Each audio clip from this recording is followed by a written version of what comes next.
All right, I'm ready. You ready? Let's go. Welcome to the podcast. Hello. This is something completely different, and this is something that is completely intended. So let's just get things started. This is Sheep, and this is my co host, Cheese. Yeah, that's me. I don't do anything. This is a story of Imageepoch, and getting into it, I don't think that Imageepoch is captured in just a joke, and it deserves kind of a podcast where we take a step back, I get out of character, and I just talk about the game and kind of the business surrounding Imageepoch. Really, what you're going to be seeing is this pattern of video, podcast, and in the videos, you're going to see me playing the game and mostly talking about the game itself. In these podcast episodes, I'm going to look at the business, look at the people behind every single game that was made, and kind of look at the history and take a more objective look at the things that were good with the game and the things that weren't great at the game. I'm just going to tear off the band aid right now and just explain where was I for the past, 8 months since I made Luminous Arc review. Long story short, I'm a salaryman in a scientific company, and I have been working almost like 50, 60 hours for the past couple of months. In the meantime, Cheese kind of really doesn't do anything. He is more or less just an interactive wall that I bounce off of, and anything like weird that I propose in my reviews, I just throw it at him and see if it actually sticks. So, Cheese, why don't you explain just how much you know about Imageepoch? Well, I mean, you've been going on and on and on about it for the past 8 months, and I've helped you somehow buy weird shit from Japan, so I guess that was helpful to you. But Yeah, other than that's that, true. that's basically all I've really done. Like you said, I'm basically an interactive wall. Right. So, and the point of you being here in the podcast is just so that way I'm not talking to a wall. So, if anything weird happens or if I kind of get off track, you're here to kind of pull me back in. Yep. Every episode for this podcast from here on out is going to follow kind of three main sections, really. One, the history and the game surrounding, whatever game that we just reviewed. Part two, going over lore and like some of the weirder things that I didn't mention in the review or just didn't really have a place in the video review. And part three are lessons learned from the previous video. So there were a lot of good feedback that I got from the comments on the Luminous Arc review, and I really want to touch on them and really address all of them moving forward. Luminous Arc is Imageepoch's first game, so we kind of have to cover everything where Mikage was just starting off as a game developer, how Imageepoch grew, and how he managed to kind of bring together all of these people in order to make a Luminous Arc work. We're starting off this podcast with talking about how Mikage kind of grew up and how he came into becoming a developer for Imageepoch and building Imageepoch from the ground up. This 4Gamer article was written at around the time Saigo no Yakusoku no Monogatari was being released in 2011. In this interview, Mikage says that he was born in 1984 and he vaguely remembers playing with an old Game & Watch. His first real kind of interaction with a video game was when his dad bought him Dragon Quest IV, but his mom promptly threw the game out. So he never really had a childhood with a lot of video games. Fast forwarding to high school, his dad bought him a PlayStation, and at this point his mom didn't care because he had entered high school, he was already doing well academically, so his mom probably figured why the hell not, just let him be a kid. He was unironically filtered by Myst because he thought it was boring. And when I was reading that, I was just like, oh god, I think this explains so much about Mikage's kind of like approach to everything and kind of his approach to Luminous Arc 1, where everything is just very scripted, but there's also just a lot of gameplay in between like long stretches of dialogue. On a whim, he went to a video game store on the release day of Final Fantasy VII, he picked the game up, and then he promptly no-lifed it for 4 days. This is a very important part because when we talk about kind of the inspiration and a lot of the lore that we didn't discuss in the video, Final Fantasy VII is going to play a huge, huge part in all of this. So, because Mikage didn't have a very strong understanding of video games, he is really only good at making JRPGs. This is why he doesn't really make action games, and if you go into the future with Time and Eternity, this is why games like Time and Eternity are so weird. So, when we take a look at his young life, he mentions that his dad was a producer in Hollywood. Now, this is where it starts to get really weird because when I look up anything in IMDb with just the surname Mikage, there's only one person with the last name Mikage, and that is Masa Mikage, who did a lot of Goosebumps episodes in 1992, and that kind of lines up with Mikage's youth because he was born in 1984. If he remembers his dad, growing up being this producer in Hollywood, that makes a lot of sense, but I can neither prove nor disprove that because I can't get a picture of Masa Mikage. After Mikage graduates college, he really sees himself as a businessman first and a creator second. So while he was bug testing for Koei Tecmo and building up to his career, he realized that he needed something to separate himself from his other peers. This is the time where people like Iwata have already made it big. There are already really big game developers in Japan, so he's looking at himself like, I can't be a genius like Iwata, so the best thing I'm going to do is be a smart businessman. Shortly after the founding of Imageepoch, he started out as a support studio for a lot of different games. He started with Beatdown Fist of Vengeance, which was made in 2005. He was a 3D artist and part of being Cavia Incorporated. So Cavia Incorporated you might recognize as the company that produced Drakengard and Nier. So already he's figuring out that his way into the game world isn't just making a big game. He's starting to build rapport and getting small jobs left and right. So this continues on with this trend. He starts helping Demon Chaos as a production company. He is again a 3D artist. He moves on to Grandia 3 in 2005 as a production manager, helping with the movie director, designers, model designs, and field designers. So again, really small stuff, not really making games. Down the line, he starts going into Enchanted Arms, which is a FromSoft game, and he's still really working with character graphics and just character design. And it's moving towards this trend of making a strategy RPG with special thanks from Disgaea 2, and this is where Mikage is ready to make Luminous Arc. So taking a look at the credits of Luminous Arc, it's pretty easy to figure out just where and how much he was able to network during this small couple of years when he first made Imageepoch and when he developed Luminous Arc. In the credits, there are a lot of small businesses. Prime among them are CNAC Company, which had credits and artwork that mostly produces and sells merchandise and has a little bit of software development. Another one of them is Cube. Cube worked a lot with Imageepoch, and the latest games they worked on were on the Vita and 3DS. The most recent game that they worked on was Criminal Girls 2, and that was right at the end of Imageepoch. To this day, and to this recording, Cube has not worked on anything new, and it looks like they haven't really done anything in recent memory. Another game company that they worked with was Pull to Win. This helped with beta testing. This was Japan's first game QA company. Another company on there was Digitalscape, or Bauhaus Entertainment. This worked as a support studio for a lot of games such as Xenoblade Chronicles, Twilight Princess, and Enchanted Arms. And I want to point out Enchanted Arms specifically because this is probably how Mikage found his way with them. So maybe while they were developing Enchanted Arms, he was speaking with, someone who was from Digitalscape and just had that rapport. So that way when he went on to Luminous Arc, that was just an easy way to get more support when he needed it. Recently, Digitalscape has been helping with Babylon's Fall and Death Stranding, so they are still in business. Another company that Mikage reached out to was Sagarakucho.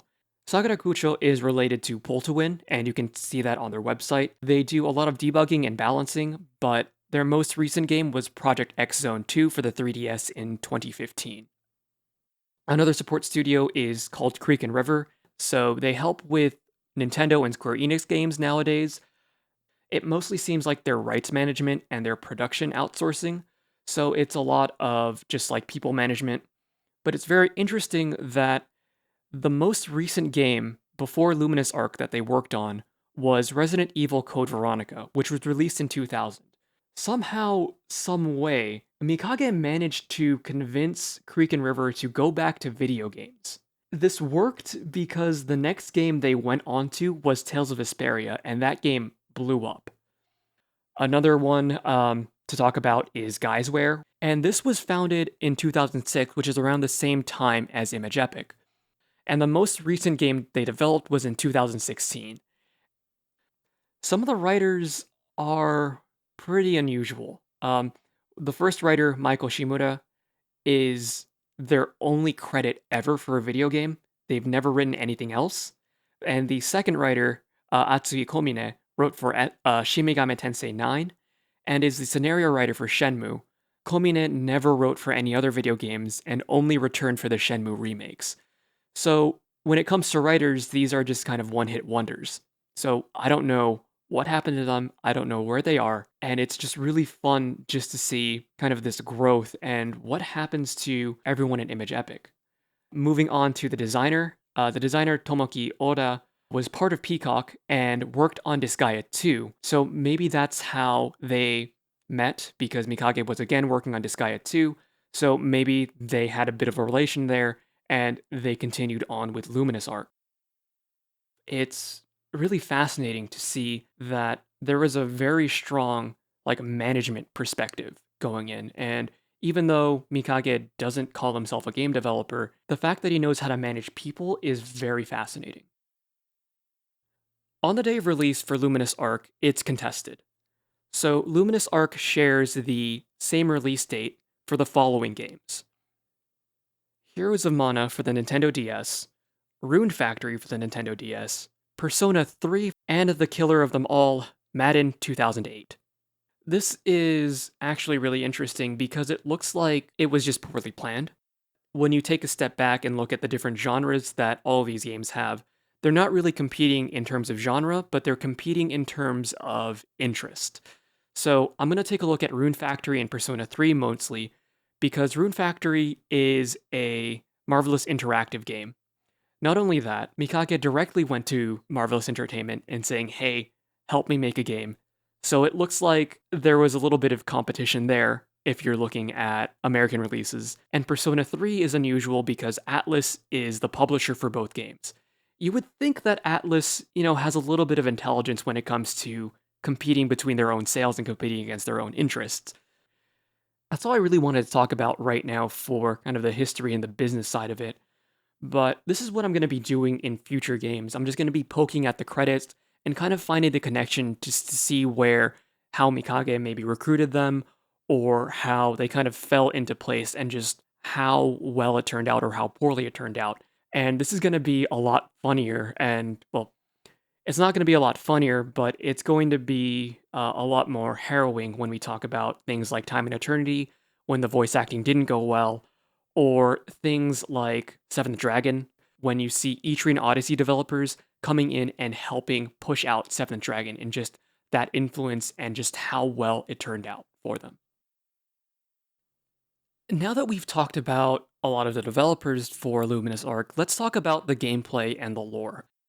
I'm going to talk about the side quests because I didn't finish all the side quests. The only one I finished in the game was Mavi's side quest, so I really do want to take another look at them. And I didn't mention a lot of the lore snippets in Luminous Arc. So during your campaign in the game, you have the option to go to libraries.